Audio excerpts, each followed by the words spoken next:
हुजूर सैयद आलम सल्लल्लाहु अलैहि वसल्लम की उम्मत बेहतरीन उम्मत। कौन सी बेहतरीन उम्मत? जिसको कहा गया कि तुमने सूद नहीं खाना, तुमने हराम नहीं खाना, तुमने गैरों का माल नहीं खाना, तुमने जनाब यतीमों का माल नहीं खाना, तुमने नाजायज तरीके से माल नहीं खाना। लेकिन वो उम्मत आज सारे करतूत कर रही है। पहली उम्मतें एक एक गुनाह करें। कोई हफ्ते वाले दिन मछलियां किसी के लिए ममानत आए तो वो हफ्ते वाले दिन मछलियां पकड़ें, अल्लाह उन पर अजाब भेज दे। किसी की मुझे ये बताएं कि आज जिधर जाओ, इस तरह शहर की जिस तरफ निकल जाओ, वहां बड़े बड़े पोश इलाके हैं, बड़े बड़े जनाब सोसाइटियां हैं और बड़ी बड़ी दीवारें हैं और बड़ी बड़ी उनकी चेक पोस्टें हैं। अंदर दाखिल होने से पहले अपनी शनाख्त करवाई जाए। बनी इसराइल की एक कौम जिसके अमीरों और गरीबों के दरमियान जिसके अमीरों ने दीवार खड़ी कर दी। भाई इस कौम के गरीब इधर रहेंगे और अमीर इधर रहेंगे। जब दीवार खड़ी कर दी, एक रात जब वो सोए, सुबह उठे तो गरीब अमीरों की जानिब से कोई शोर शराबा नहीं, कोई जनाब उठने के असरात नहीं, कोई जनाब बातों की आवाज नहीं। तो गरीबों ने कहा हम झांक कर देखो तो सही, ये आज उठे नहीं, खैर हो, ये खामोश होकर बैठे हैं। जब गरीब कौम ने अमीरों की तरफ झांका तो देखा कि वो कुत्ते और खिंजीर बन चुके हैं। सिर्फ मेरे अल्लाह को यह बात पसंद नहीं आई कि तुमने इनके दरमियान तफरीक पैदा क्यों की है। जब मैंने जो खुद बनाया है अपने बंदों को, खुद किसी को गरीब बनाया, किसी को अमीर बनाया, किसी को ऊंचा बनाया, किसी को नीचा बनाया, किसी को बड़ा बनाया, किसी को छोटा बनाया, तुमने दरमियान में दीवार क्यों है? अल्लाह ने उनको खिंजीर और बंदर बना दिया। लेकिन ये आज हर तरफ यही तमाशा है। बनी इसराइल वाले, कौम वाले सारे गुनाह, वो मौलवी हो उनमें भी मौजूद है जी, वो पीर हो उनमें भी मौजूद, वो मशाइख हो उनमें भी मौजूद, वो अवाम हो उनमें भी मौजूद, वो सियासतदान हो, वो कोई भी तबका है फिक्र से ताल्लुक रखने वाले लोग हो, उनके अंदर वो सारे गुनाह मौजूद हो। लेकिन फिर भी इनके ऊपर अजाब नहीं आता, ना डड्डुओं का, ना टिड्डियों का, ना खून का, ना बारिशों का, ना तूफानों का, ना सैलाब का, फिर भी इनके ऊपर इज्तिमाई अजाब नहीं आता। तो इसकी वजह क्या है? आला हज़रत फरमाते हैं ताए अरब जिलाए करब फ्यूज अजब बगैर तलब, ये रहमत रब है किसके सबब, बेरब्बे जहां तुम्हारे लिए।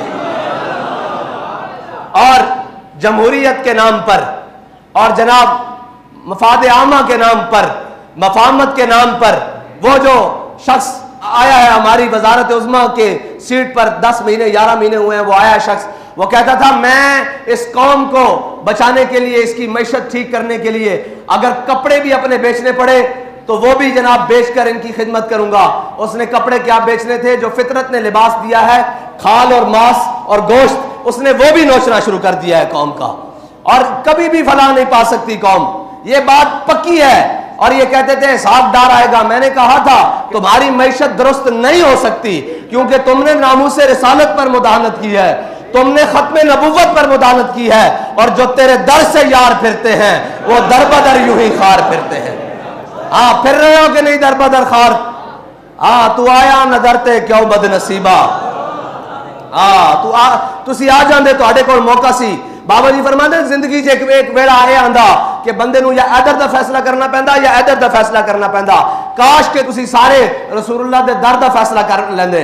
आज तक तुहानू सारे कह रहे हैं तुसी डिफॉल्ट भी हो चुके हो, तुसी जनाब मंगते भी हो, तुहाडे कोल मुल्क भी नहीं चल रहा। कहने जी आप कहते हैं जनाब सूद को खत्म करने वाली बात, और आप कहते हैं जनाब ये कोई ठीक बात है कि जनाब आप कहते हैं हम सूद नहीं देंगे। मैंने कहा ये ठीक है कि दुनिया के आगे झोलियां फैलाकर फिरो, और ये ठीक है कि दुनिया के आगे दामन फैलाकर फिरो, और तुम इमदाद देने जाओ और अगले दरवाजे बंद करने कहीं लेने ना आ जाए, और तुम दुनिया को इमदाद देने की बजाय ये बयान दो कि हम 6 महीने तक इनसे इमदाद लेंगे नहीं। डूब मरने का मकाम है तुम्हारे लिए।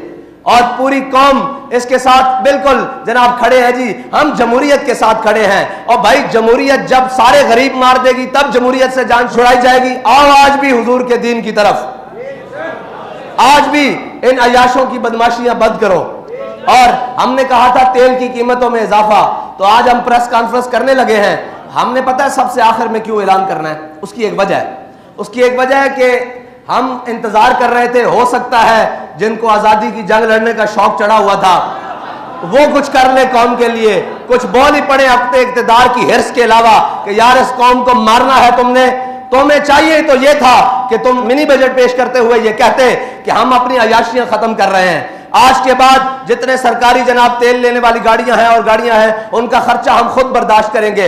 आज के बाद जितने भी हमारे असासे हैं, आधे हम वो कौमी खजाने में जमा करवाते हैं। लेकिन उन्होंने आसान हल ढूंढा हुआ है। उनको पता है कि हम लित्र बढ़ा दें और बंदे बढ़ा दें, कौम खाने के लिए तैयार है जी, कौम खाने के लिए तैयार है। उन्होंने आसानी से तेल की कीमतों में इजाफा किया, बिजली की कीमतों में इजाफा किया और गैस की कीमतों में इजाफा करके सुकून से फिर क्या करते हैं, फिर तमाशे करते हैं कौम के साथ। फिर एक आधी ऑडियो लीक करते हैं, फिर एक आधी वीडियो लीक करते हैं और कौम को कहते हैं आप इस तरफ लग जाएं। हम अपने जनाब नशा इक़्तिदार में मस्त रहे, लेकिन हम ये इंतजार कर रहे थे हो सकता है ये जनाब जो आजादी की जंग लेने चढ़े थे इनको शौक चढ़ जाए, या वो कराची से खैबर तक कोई भी जनाब जमात हो जिनको नवाजा जा रहा है या नवाजने के लिए तैयार है, जनाब जो बूट पॉलिश करने के लिए पहले नंबर पर सफों में खड़े हैं, हो सकता है उनको कौम का ख्याल आ जाए। लेकिन हमने देखा जिन्होंने आजादी की जंग लड़नी थी वो खुद जेलों में जा रहे हैं और जेलों में जाने के लिए बहाने ढूंढ रहे हैं। और जनाब जिन्होंने कहा था कि हम मैदान में खड़े हैं वो जनाब आगे लेटने के लिए तैयार खड़े हैं। तो फिर हमने कहा कि आखिरी तो हम ही रहते हैं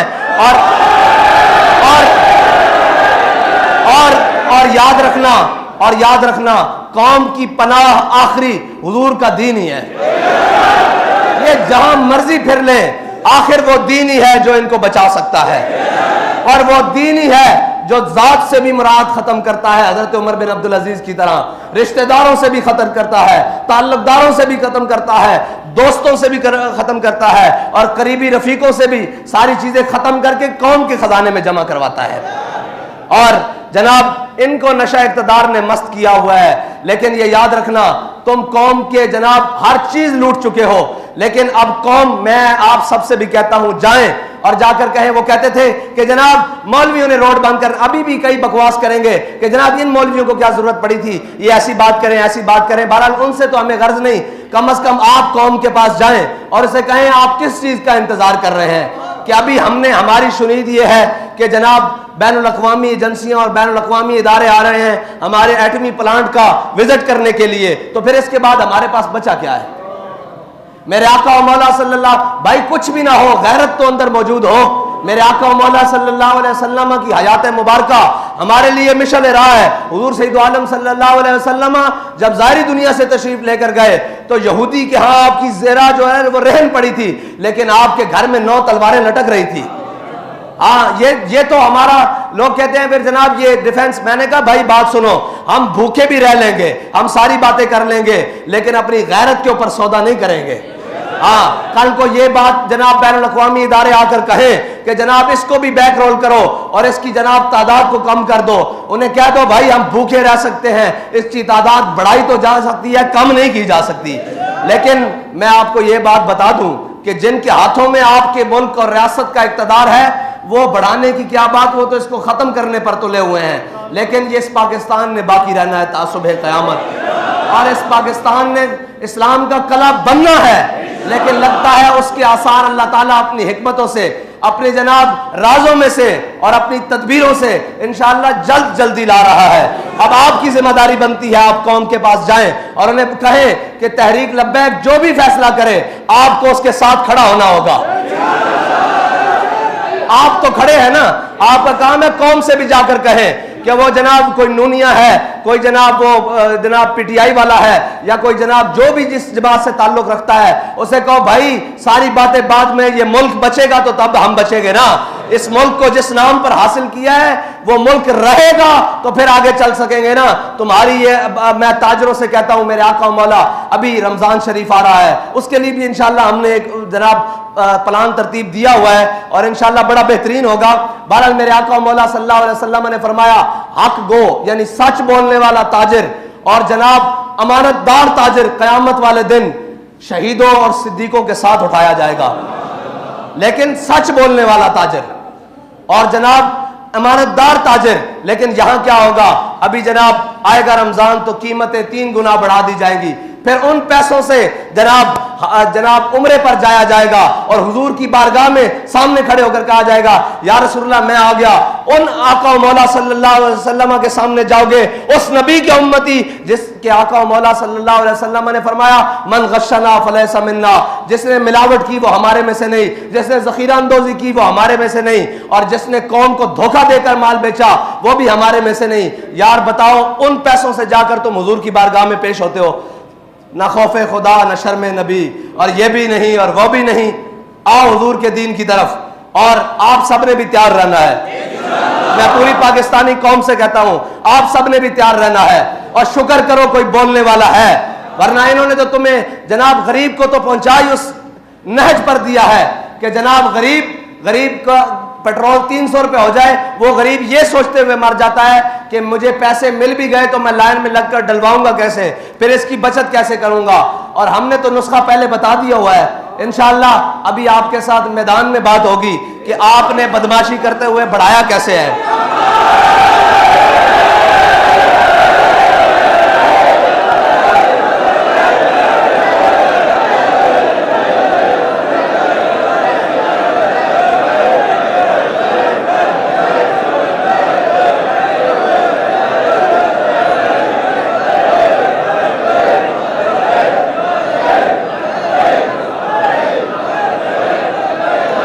अगर ये बदमाशी पर उतर आए तो फिर इंशाअल्लाह तहरीक लब्बैक वालों का तो ट्रैक रिकॉर्ड मौजूद है ना इंशाअल्लाह। हाँ, फिर हमें तो ये जानते हैं अच्छी तरह कि हम फिर जिस हद तक भी जाएं फिर हमारा काम वो होता है। तो फिर हमारे बड़े तो हमें सबक पढ़ा कर गए हैं कि ऋषि के फाकों से टूटा न बरहमन का तिलस्म, आसान हो तो कलीमी है कारे बेबुनियाद। हमारे बड़े तो फिर हमें वो रास्ता बता कर गए हैं, और उस रास्ते पर अल्हम्दुलिल्लाह हम आज भी चलना जानते हैं, और हम अपनी नस्लों को भी सिखा रहे हैं कि हुजूर के साथ वफा करनी कैसे है। और ये सिर्फ पाकिस्तान का मसला, सिर्फ महंगाई का नहीं है अल्लाह के बंदो, ये पाकिस्तान की बका का मसला है। वरना पेट्रोल पहले भी महंगे होते रहे हैं और सारी चीजें, हम इसलिए खामोश थे चलो यार इकोनॉमी चलने दो। आज जनाब पाकिस्तान का कर्जा 51,000 अरब रुपए हो गया है, 51,000 अरब रुपए। पिछले एक साल में 23% कर्जे में इजाफा हुआ है। पिछले साल जो था वो पाकिस्तान का तकरीबन कर्जा 41,500 अरब रुपए था, यानी 41,557 या 550 या 55 इतने अरब रुपए था। आज जनाब 50,996 अरब रुपया है आज के दिन में, ये कौम को पहुंचा दिया है। और जो महंगाई की सूरत है वो 12.3% पे थी, अब 25.3 में। बहरहाल जितने भी आंकड़े लाए जाएं भाई, जितने भी आदादो शुमार किए जाएं, सारी मुल्क भी बैठकर आदादो शुमार करे, गरीब को रोटी मिल रही है तो तुम्हारे आदादो शुमार ठीक है, अगर उसके दरवाजे तक नहीं पहुंच रही तो फिर तुम जितने भी आंकड़े मिलाओ वो सारे गलत है, वो सारे गलत है। उसको जिस तरह मर्जी जहां से मर्जी लेकर आओ, वो सब कुछ गलत है। और चाहिए तो यह था कि अपने प्रोटोकॉल और अपनी अयाशियां और बदमाशियां खत्म करते हैं, लेकिन कहां प्रोटोकॉल खत्म करते हैं। अपनी भतीजी को, हम तो खवातीन का नाम नहीं लेते, लेकिन इस वक्त के वजीर आजम ने अपनी भतीजी को जनाब डिप्टी प्राइम मिनिस्टर जितना प्रोटोकॉल दिया हुआ है। क्या खिदमत है उसकी कौम के लिए, क्या खिदमत है उसकी कौम के लिए। फिर वो जनाब सिंध का डाकू, उसका बेटा वो वजीर खारजा बना है, और उसका वजीर खारजा बनने से पहले और अब तक प्रोटोकॉल डबल हो चुके हैं। ये कौम जो जनाब, और कौम का भी कोई हाल नहीं, एक जनाब वो दुकानें खोले, कोई नई ब्रांड खोले तो जनाब लाखों और करोड़ों रुपए उनकी सेल हो जाती है। कैसे हो जाती है? खुदा का खौफ करो, अल्लाह के अजाब से डरो। अल्लाह ताला जब, मेरी बात सुनो, जब कौमें और कौम के जिम्मेदारान बदफितरती पे उतर आते हैं ना, और उनको किसी चीज की परवाह नहीं होने लगती, फिर अल्लाह ताला जिल्लत उन कौमों का मुकद्दर लिख देता है। हाँ, फिर याद रखना, फिर अल्लाह ताला, हाँ अल्लाह के निश्तर हैं, तैमूर हो या चंगेज। अब्बासियों की जनाब खिलाफत ऐसे नहीं टूटी थी, उनकी अपनी हरकतें भी ऐसे थी। हाँ, वो सोने और चांदी के जनाब बर्तनों में खाने खाने शुरू हो गए थे, और उनके गरीब जनाब दरवाजे पर जनाब भूखे प्यासे बिलकते मर जाते थे, उनके सिपाहियों की तनख्वाहें पूरी नहीं होती थी। याद रखना, जो कौमें इस नहज पर उतर आए फिर उन कौमों का निशान बाकी नहीं रहता। यहाँ तैमूरी और चंगेजी सारे मिट गए और सब मिट जाएंगे, लेकिन याद रखना, अगर अपना नाम बाकी रखना है और अपना तशख्खुस बाकी रखना है तो फिर किफायत शारी अपनानी होगी, फिर कौम बनकर रहना होगा। ये भेड़ चाल नहीं, हर कोई अपना अपना सोच रहा है। मेरे आका मौला सल्लल्लाहु अलैहि वसल्लम का दीन ही है जो जनाब इसार भी सिखाता है, मोहब्बत भी सिखाता है, और लोगों पर खर्च करना भी सिखाता है। वरना बाकी दौलत तो जनाब या फिरौनियत सिखाती है, या कारूनियत सिखाती है, या चंगेजियत सिखाती है। अल्लाह ताला हमें हुजूर के दीन के साथ मुखलिस होने की तौफीक अता फरमाए।